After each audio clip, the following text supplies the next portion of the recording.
nimuze twicare Mukirambi, Mukirambi ni heza.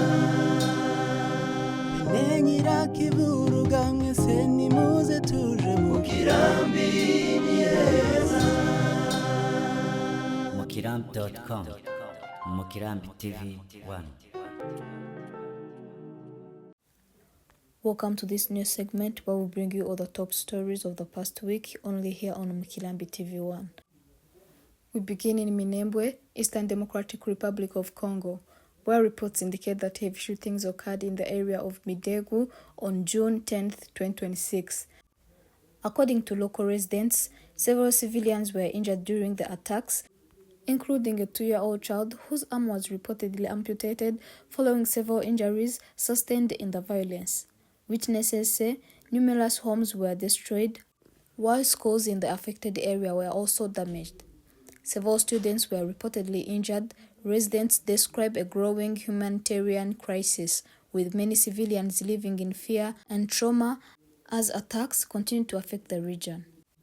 Local sources state that members of the Twirwaneho Self-Defense Group continue efforts to protect civilians within the Banyamulenge community. However, residents claim that the group faces challenges due to limited resources and equipment. Reports further indicate that several women who had gone to their gardens in search of food for their families came under gunfire. Local accounts say the 3 women were killed while others were injured. As of now, the situation remains tense, with residents calling for greater protection of civilians and increased humanitarian assistance. Community leaders continue to appeal for peace and stability in the region.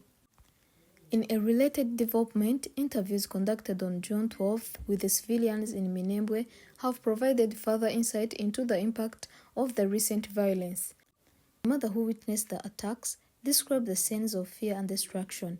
Speaking emotionally, she said, Mubishe nyine ndege isuma ugisumye twumva nyine ibamba irahanutse uri hanuka turahunga twigirayo aho twatu nyine niho ibamba ryahanukiye ariko Imana iraturinda twagira ko tuva. We were outside when we saw a drone and it began firing. My son's house was destroyed and my grandchildren were inside.